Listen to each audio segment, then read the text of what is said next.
Hi folks, Leigh Farnell here, and look, I just want to follow up on a coaching call I did with the sales team this morning, and we were talking about a super important issue in the colour zone system, and that is the importance of and the power and the use of the strategic use, not just use, but the strategic use of questions. And I said, why do we ask questions? Why do we ask questions in that blue zone, the needs discovery zone? Why do we ask questions? The obvious answer is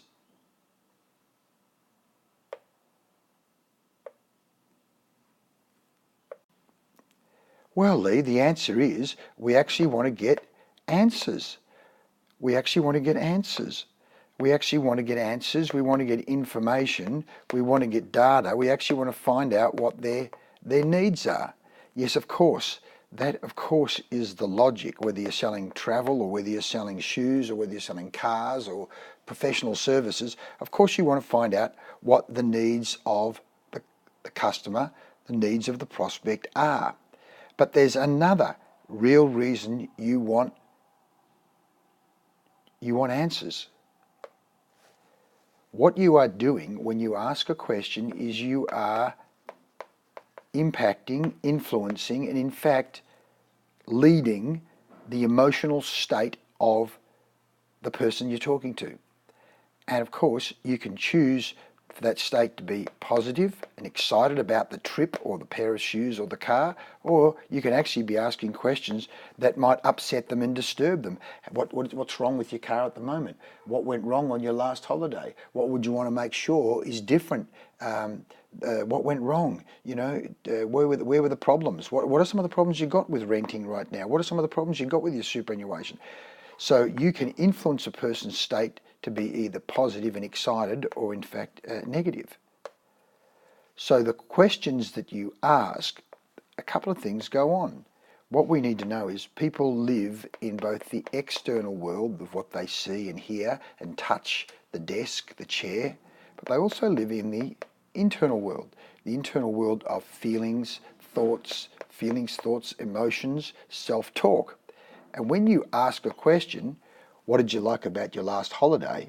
They immediately have to imagine their last holiday. In fact, NLP calls it a transderivational search. It's like searching the hard disk.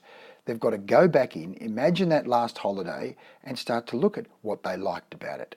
And of course, you can just as easily ask a question. So what is it you didn't like? What is it you want to make sure doesn't happen again? So you can influence the person's internal world. And of course, where does the buying decision happen? The buying decision occurs in the internal world. You in the external world can influence the internal world of the prospect by the questions that you ask. And so at certain times you want to be asking questions that upset them. What is it they don't like about their present car or their present house or their present superannuation policy? And other times you'll be asking questions that get them to imagine, focus on what it is they actually want. So you need to make sure that you have at least some kind of script or at least a system. You're not winging it. You've actually documented what are the key questions we should be asking and in what order should we be asking them so that we're leading the prospect to a yes decision. We're leading the prospect to say, yes, that solution you've given me, that solution you're recommending is in fact the right solution. So that's why you need to document your sales system. And in fact, we call it buying choreography. Buyer choreography experience. Buyer choreography experience. In other words, who's the buyer? What kind of experience do we want to be giving them? And now let's choreograph it. In fact, it's almost like what we do is we reverse engineer. Because as I say, what you're doing is you are influencing the buyer's internal world. You're taking them on a journey in that internal world to where they go, this is a no-brainer.